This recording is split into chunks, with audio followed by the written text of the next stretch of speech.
श्री पेजावर मठ के परम श्रद्धेय पूज्य श्री विश्वेश तीर्थ स्वामी जी, श्री विश्व प्रसन्न तीर्थ स्वामी जी,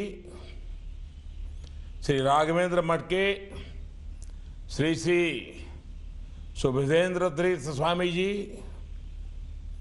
और वहाँ कार्यक्रम में उपस्थित सभी श्रद्धालुगण। पूज्य स्वामी जी ने कहा कि ये यांत्रिक रूप से आना संतुष्ट नहीं होता है, मैं भी यांत्रिक रूप से संतुष्ट नहीं होता हूँ। मुझे भी खुशी होगी क्योंकि पहले भी आपके चरणों में, ईश्वर के चरणों में उडुपी आने का सौभाग्य मिलता रहा है। आपके आशीर्वाद रहे, ईश्वर ने चाहा तो दोबारा भी आपके बीच प्रत्यक्ष आने का सौभाग्य मिलेगा ही। भारत में भक्ति आंदोलन के समय से सबसे बड़े दार्शनिकों में एक जगत गुरु संत श्री मध्वाचार्य जी के 7वीं शताब्दी समारोह में उपस्थित होने से मैं अभिभूत हूं, मैं गर्व महसूस करता हूं। कार्यकाल की व्यस्तता के कारण मैं उडुपी नहीं पहुंच पाया और शायद आपने टीवी में देखा होगा, मैं अभी सीधा अलीगढ़ से लौटा हूं। लेकिन ये मेरा परम सौभाग्य है कि आप सभी के आशीर्वाद लेने का सुअवसर मुझे आज प्राप्त हुआ। मानव जाति के नैतिक और आध्यात्मिक उत्थान के लिए जिस प्रकार से संत श्री मध्वाचार्य जी के संदेश का प्रचार प्रसार किया जा रहा है, मैं उसके लिए सभी आचार्यों का, मनीषियों का हृदय से बहुत बहुत अभिनंदन करता हूं। कर्नाटक की भूमि पुण्य भूमि है, उडुपी की भूमि पुण्य भूमि है। मैं इस धरती को प्रणाम करता हूं जहां एक और मध्वाचार्य जैसे संत हुए, वहीं आचार्य शंकर और आचार्य रामानुज जैसे पुण्य आत्माओं ने भी इसे विशेष स्नेह दिया। उडुपी श्री मध्वाचार्य जी की जन्मभूमि और कर्मभूमि रही है। श्री मध्वाचार्य जी ने अपना प्रसिद्ध गीता भाष्य उडुपी की इसी पवित्र भूमि पर लिखा था। श्री मध्वाचार्य जी यहाँ के कृष्ण मंदिर के संस्थापक भी थे और जैसा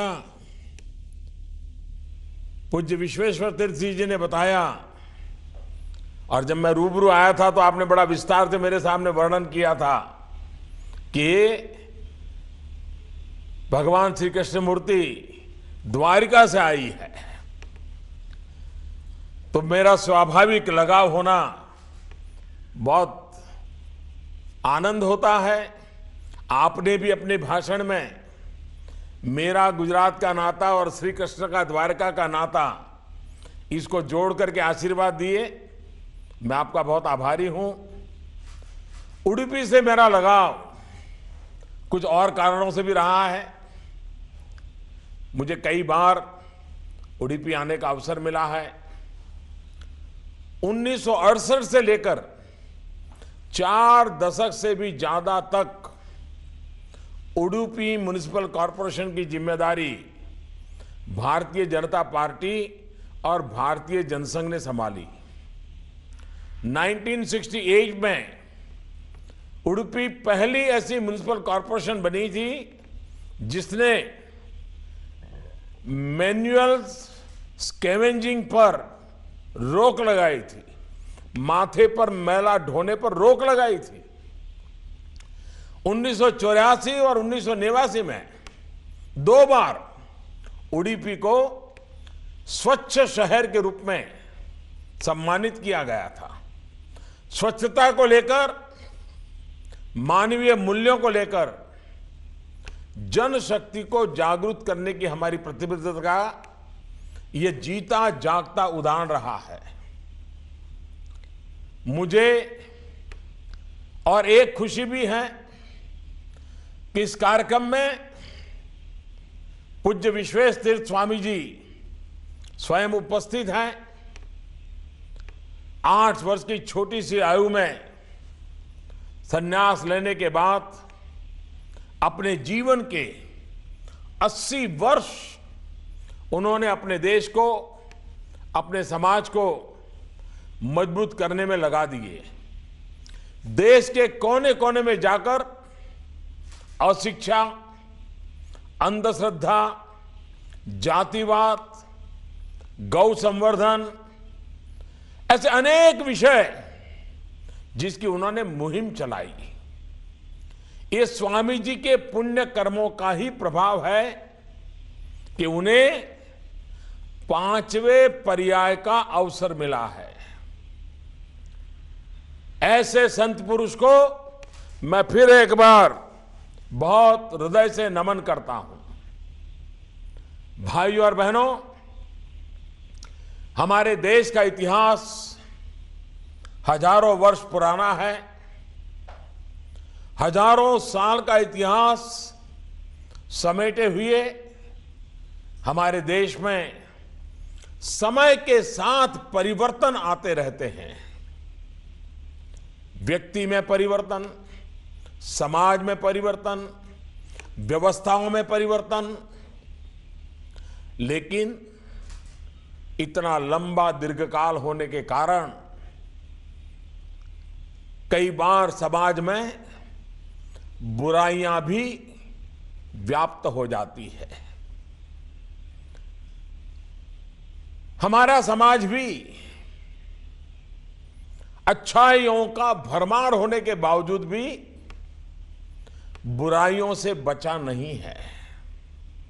लेकिन ये हमारे समाज की विशेषता है कि जब भी ऐसी बुराइयां आई हैं तो सुधार का काम समाज के बीच में ही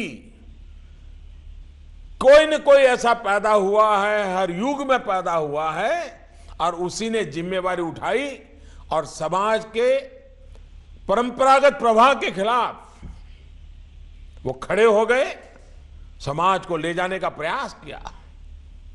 एक काल ऐसा था बीच आया जब इसका नेतृत्व हमारे देश के साधु संत, ऋषि मुनि, महर्षि, तपस्वी, उन्हीं के हाथों में था। ये भारतीय समाज की अद्भुत क्षमता है कि समय समय पर हमें ऐसे देवतुल्य महापुरुष मिले जिन्होंने इन बुराइयों को पहचाना, उनसे मुक्ति का रास्ता दिखाया। श्री मध्वाचार्य जी भी ऐसे ही एक महान संत थे, समाज सुधारक थे, अपने समय के अग्रदूत थे। उनके अनेक ऐसे उदाहरण हैं जब उन्होंने प्रचलित कुरीतियों के खिलाफ अपने विचार रखे, समाज को नई दिशा दिखाई। यज्ञ में पशु बलि बंद कराने का सामाजिक सुधार श्री मध्वाचार्य जी जैसे महान संत की ही देन है।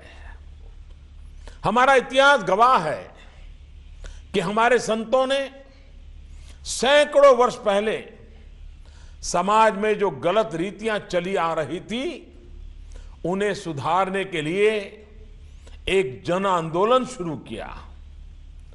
उन्होंने इस जन आंदोलन को भक्ति से जोड़ा। भक्ति का यह आंदोलन दक्षिण भारत से चलकर अलग अलग राज्यों से गुजरता हुआ चाहे पश्चिम हो, उत्तर हो, पूरब हो, मध्य हो, समग्र भारत को भक्ति युग का साया मिल गया। उस भक्ति युग में, उस कालखंड में हिंदुस्तान के हर क्षेत्र, पूर्व, पश्चिम, उत्तर, दक्षिण, हर दिशा, हर भाषा भाषी, हर प्रकार के मंदिरों में, मठों में हमारे संतों ने परंपराओं से बाहर निकल करके राष्ट्र में चेतना जगाने का, राष्ट्र की आत्मा को जगाने का एक भरपूर प्रयास किया। भक्ति आंदोलन के लौ दक्षिण में मध्वाचार्य, निम्बरकाचार्य, वल्लभाचार्य, रामानुजाचार्य, पश्चिम में मीराबाई, एकनाथ, तुकाराम, रामदास, नरसिंह मेहता, उत्तर में रामानंद, कबीरदास, गोस्वामी तुलसीदास, सूरदास जी, गुरु नानक देव, संत रविदास, पूर्व में चैतन्य महाप्रभु, शंकर देव जैसे संतों के विचारों से ये पूरा भक्ति आंदोलन सशक्त हुआ, समाज में चेतना जगी। इन्हीं संतों, इन्हीं महापुरुषों का प्रभाव था कि हिंदुस्तान आज उस दौर में भी तमाम विपत्तियों को सहते हुए आगे बढ़ पाया, खुद को बचा पाया। आदि शंकराचार्य ने देश के चारों कोनों में जाकर लोगों को सांसारिकता से ऊपर उठकर ईश्वर में लीन होने का रास्ता दिखाया। रामानुजाचार्य जी ने विशिष्ट द्वैतवाद की व्याख्या की। उन्होंने भी जाति की सीमाओं से ऊपर उठकर ईश्वर को प्राप्त करने का रास्ता दिखाया। वो कहते थे कर्म, ज्ञान और भक्ति से ही ईश्वर को प्राप्त किया जा सकता है। उन्हीं के दिखाए रास्ते पर चलते हुए संत रामानंद जी ने सभी जातियों और धर्मों के लोगों को अपना शिष्य बनाकर जातिवाद पर कड़ा प्रहार किया था। संत कबीर ने भी जाति प्रथा और कर्म कांडों से समाज को मुक्ति दिलाने के लिए अथक प्रयास किए। और कबीर तो कहा करते थे, पानी केरा बुलबुला, पानी केरा बुलबुला, अस मानस की जात। जीवन का इतना बड़ा सत्य उन्होंने इतने आसान शब्दों में हमारे समाज के सामने रख दिया था। गुरु नानक देव कहते थे, मानव की जात सबो एक पहचानबो, मानव की जात सबो एक पहचानबो। संत वल्लभाचार्य जी ने स्नेह और प्रेम के मार्ग पर चलते हुए मुक्ति का रास्ता दिखाया। चैतन्य महाप्रभु ने भी अस्पृश्यता के खिलाफ समाज को नई दिशा दिखाई। संतों की ऐसी श्रृंखला भारत के जीवंत समाज का ही प्रतिबिंब है, परिणाम है। समाज में जो भी चुनौती आती हैं उसके उत्तर आध्यात्मिक रूप में प्रकट होते रहे हैं। इसलिए पूरे देश में शायद ही ऐसा कोई जिला होगा, ऐसा कोई तालुका होगा, ब्लॉक होगा जहां कोई न कोई संत का जन्म न हुआ हो। संत भारतीय समाज की पीड़ा का उपाय बनकर के आए। अपने जीवन से, अपने उपदेश से, अपने साहित्य से उन्होंने समाज को सुधारने का भरसक प्रयास किया। भक्ति आंदोलन के दौरान धर्म, दर्शन और साहित्य की एक ऐसी त्रिवेणी स्थापित हुई जो आज भी हम सभी को प्रेरणा देती है। इसी दौर में रहीम ने कहा था, और रहीम कहते थे, वे रहीम नर धन्य है, पर उपकारी अंग बांटन वारे को लगे, ज्यों मेहंदी को रंग। मतलब जिस प्रकार मेहंदी बांटने वाले के हाथ पर भी मेहंदी का रंग लग जाता है, उसी तरह से जो परोपकारी होता है, दूसरों की मदद करता है, उनकी भलाई के काम करता है, उसका भी अपने आप भला हो जाता है।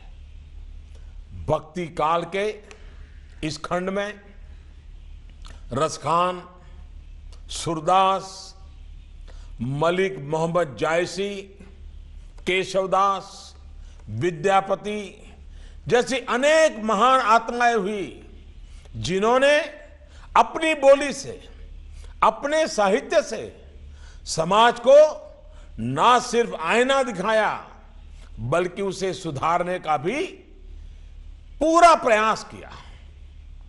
मनुष्य की जिंदगी में कर्म, इंसान के आचरण की जो महत्ता है, उसे हमारे साधु संत हमेशा सर्वोपरि रखते थे।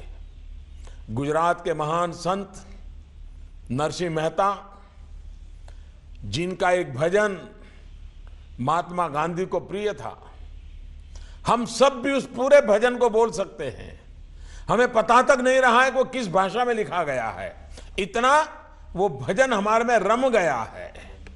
सदियों पहले नरसिंह मेहता कहते थे, वाच काच मन निश्चल राखे, पर धन नव जाले हाथ रे। यानी व्यक्ति अपने शब्दों को, अपने कार्य को, अपने विचारों को हमेशा पवित्र रखता है। अपने हाथ से दूसरों के धन को स्पर्श ना करे। आज जब देश काले धन और भ्रष्टाचार के खिलाफ इतनी बड़ी लड़ाई लड़ रहा है, तो पूज्य बापू को जो भजन पसंद था, सदियों पहले लिखा गया भजन भी आज भी हमें यही संदेश देता है, पर धन नव जाले हाथ रे। और इसलिए दुनिया को अनुभव मंटप या पहली संसद का मंत्र देने वाले महान समाज सुधारक श्री बसवेश्वर भी कहते थे कि मनुष्य जीवन निस्वार्थ कर्म योग से ही प्रकाशित होगा। सामाजिक और व्यक्तिगत आचरण में स्वार्थ आना ही भ्रष्टाचार का पहला कारण होता है। निस्वार्थ कर्मयोग को जितना बढ़ावा दिया जाएगा, उतना ही समाज से भ्रष्ट आचरण भी कम होगा। श्री मध्वाचार्य जी ने भी हमेशा इस बात पर जोर दिया कि कोई भी काम न छोटा होता है न बड़ा होता है। पूरी ईमानदारी से किया गया कार्य, पूरी निष्ठा से किया गया कार्य, ये ईश्वर की पूजा करने की तरह ही होता है। कर्म में ही धर्म देखा, कर्म में ही परमात्मा देखा। वे कहते थे कि जैसे, ये बड़ी बहुत महत्वपूर्ण बात पूज्य मध्वाचार्य जी ने कही है, वो कहते थे कि जैसे हम सरकार को टैक्स देते हैं, वैसे ही जब हम मानवता की सेवा करते हैं, तो वो सेवा ईश्वर को टैक्स देने की तरह होता है। देखिए कितनी सरल भाषा में, जन सेवा ही प्रभु सेवा, मध्वाचार्य जी ने कितने सरल शब्दों में हमें यह संदेश दिया। हम गर्व के साथ कह सकते हैं कि हिंदुस्तान के पास ऐसी महान परंपरा है, ऐसी महान संत है, मुनि है, ऋषि मुनि है, महापुरुष रहे हैं, जिन्होंने अपनी तपस्या, अपने ज्ञान का उपयोग राष्ट्र के भाग्य को बदलने के लिए, राष्ट्र का निर्माण करने के लिए किया है। हमारे संतों ने पूरे समाज को जात से जगत की ओर, स्व से समष्टि की ओर, अहम से वयम की ओर, जीव से शिव की ओर, जीवात्मा से परमात्मा की ओर जाने के लिए प्रेरित किया। स्वामी दयानंद सरस्वती, स्वामी विवेकानंद, राजा राम मोहन राय, ईश्वर चंद्र विद्यासागर, ज्योतिबा फुले, डॉक्टर भीमराव अंबेडकर, महात्मा गांधी, पांडुरंग शास्त्री आठवले, विनोबा भावे, अनगणित महापुरुष हमारी इस आध्यात्मिक चेतना को, आध्यात्मिक धारा को हमेशा चेतनमय रखा। समाज में चली आ रही कुरीतियों के खिलाफ जन आंदोलन शुरू किया। जात पात मिटाने से लेकर जन जागृति तक, भक्ति से लेकर जनशक्ति तक, सती प्रथा को रोकने से लेकर स्वच्छता को बढ़ाने तक, सामाजिक समरसता से लेकर शिक्षा तक, स्वास्थ्य से लेकर साहित्य तक उन्होंने अपनी छाप छोड़ी है, जनमन को बदला है। इन जैसी महान विभूतियों ने देश को एक ऐसी शक्ति दी है जो अद्भुत, अतुलनीय है। भाइयों और बहनों, सामाजिक बुराइयों को खत्म करते रहने की ऐसी महान संत परंपरा के कारण ही हम सदियों से अपनी सांस्कृतिक विरासत को सहज पाए हैं, संभाल पाए हैं, संवार पाए हैं। ऐसी महान संत परंपरा के कारण ही हम राष्ट्रीय एकीकरण और राष्ट्र निर्माण की अवधारणाओं को साकार करते आए हैं।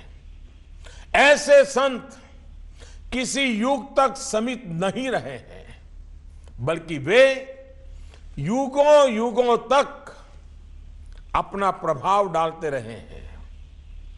हमारे देश के संतों ने हमेशा समाज को इस बात के लिए प्रेरित किया कि हर धर्म से ऊपर अगर कोई धर्म है तो वो मानव धर्म है।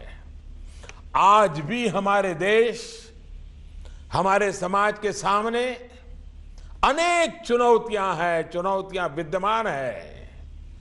इन चुनौतियों से निपटने में संत समाज और मठ मंदिर बहुत बड़ा योगदान दे रहे हैं। जब संत समाज, ऋषि मुनि, विद्वज्जन अगर वे कहते हैं कि स्वच्छता ही ईश्वर है, तो उसका प्रभाव सरकार के किसी भी अभियान से ज्यादा होता है।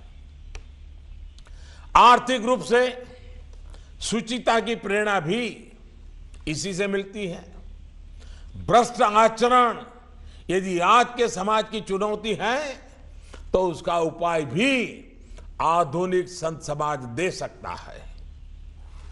पर्यावरण संरक्षण में भी संत समाज की बड़ी भूमिका है। हम तो उस संस्कृति के विरासत को लेकर के जी रहे हैं जहां पौधे में हम परमात्मा देखते हैं, हम पेड़ को भी ईश्वर मानते हैं, पेड़ में, वृक्ष में चेतन है, यह हम हजारों साल से मानते आए हैं। उसे जीवित अंश माना गया है। लेकिन यह हमारा सद्भाग्य रहा कि इसी हिंदुस्तान की धरती के संतान डॉक्टर जगदीश चंद्र बोस ने लेबोरेटरी में सिद्ध करके दिया कि पौधे में भी जीव होता है, जिसे हम कहते थे पौधे में परमात्मा होता है। वरना दुनिया इसे पहले मानती नहीं थी, और जब हम ये बातें कहते थे तो दुनिया हमारा मजाक उड़ाती थी। हमारे लिए प्रकृति मां है। हमारे लिए प्रकृति दोहन से अधिक उपभोग करने का अधिकार नहीं देती है। हमारे लिए प्रकृति सेवा का माध्यम है। हमारे यहां पेड़ के लिए अपनी जान तक देने की परंपरा रही है। टहनी तोड़ने से भी पहले प्रार्थना की जाती है। जीव जंतु और वनस्पति के प्रति संवेदना हम लोगों को बचपन से सिखाई जाती है। हम रोज पूजा आरती के बाद शांति मंत्र में वनस्पतः शांति आपः शांति कहते हैं, लेकिन यह भी सत्य है कि समय के साथ इस परंपरा भी उस पर भी आंच आई है। आज संत समाज को इस और भी अपना प्रयास बढ़ाना होगा। जो हमारे ग्रंथों में है, हमारी परंपराओं का हिस्सा रहा है, उसे आचरण में लाने से ही विश्व जिस संकट को झेल रहा है क्लाइमेट का, उस चुनौती का सामना किया जा सकता है। आज भी आप देखिए, संपूर्ण विश्व के देशों में जीवन जीने के मार्ग में जब भी किसी प्रकार की बाधा आती है, तब दुनिया की निगाह भारत की महान संस्कृति और सभ्यता पर आकर के टिक जाती है। एक तरह से विश्व की समस्त समस्याओं का उत्तर भारतीय संस्कृति परंपरा ने हजारों साल की अपनी यात्रा के दरमियान रास्ते खोजे हैं, समाधान खोजे हैं। और ये बातें भारत में सहज स्वीकार्य है। हम ही तो लोग हैं जो कहते हैं एक ईश्वर को अनेक रूप में जाना पूजा जा सकता है। हमारे शास्त्रों में कहा गया है, एकम सत विप्राह बहुधा वदंती। एक ही परम सत्य को अलग अलग नामों से पुकारा जाता है। विविधता को हम केवल स्वीकार नहीं करते, हमारे लिए विविधता एक उत्सव है। हम वसुधैव कुटुंबकम, पूरे पृथ्वी को एक परिवार मानने वाले लोग हैं। हम कहते हैं सहना भवतु सहनौ भुनक्तु, सभी का पोषण हो, सभी को शक्ति मिले, कोई किसी से द्वेष ना करे। कट्टरता का यही समाधान है। आतंक के मूल में ही ये कट्टरता है कि मेरा ही मार्ग सही है, जबकि भारत में केवल सिद्धांत रूप में नहीं पर व्यवहार में भी अनेक उपासना के लोग सदियों के से साथ साथ रहते हैं, मिलजुल करके रहते हैं। हमारे संस्कार हैं सर्व पंथ समभाव। मेरा मानना है कि आज के इस युग में हम सभी साथ मिलकर रह रहे हैं। समाज में व्याप्त बुराइयों को दूर करने का प्रयास कर रहे हैं। देश के विकास के लिए प्रयत्नशील है। तो इसकी एक बड़ी वजह साधु संतों द्वारा, हमारे महान ग्रंथों के द्वारा हमें जो मार्ग दिखाया गया है, ज्ञान कर्म और भक्ति का, वो हम सबकी प्रेरणा है। आज समय की मांग है, पूजा के देव के साथ ही राष्ट्र देव की भी बात हो। पूजा में अपने इष्ट देव के साथ ही भारत माता की भी बात हो। अशिक्षा, अंधश्रद्धा, अज्ञानता, कुपोषण, कालाधन, भ्रष्टाचार, ये जिन जिन बुराइयों ने भारत माता को जकड़ के रखा है, उससे हमारे देश को मुक्त कराने के लिए संत समाज देश को रास्ता दिखाता रहे। मैं ये कामना करता हूं कि आप सभी आध्यात्म के द्वारा हमारे देश की प्राण शक्ति का अनुभव जन जन को कराते रहेंगे। वयम अमृतस्य पुत्राः के एहसास से जनशक्ति को और मजबूत करते रहेंगे। मैं अपने इन्हीं शब्दों के साथ आप सभी का आभार व्यक्त करता हूं। पूज्य मध्वाचार्य जी की पावन स्मृति में उनके श्री चरणों में प्रणाम करता हूं और इस तीर्थ भूमि को भी नमन करते हुए उपस्थित संतों भगवंतों को प्रणाम करते हुए मैं मेरी वाणी को विराम देता हूं। बहुत बहुत धन्यवाद।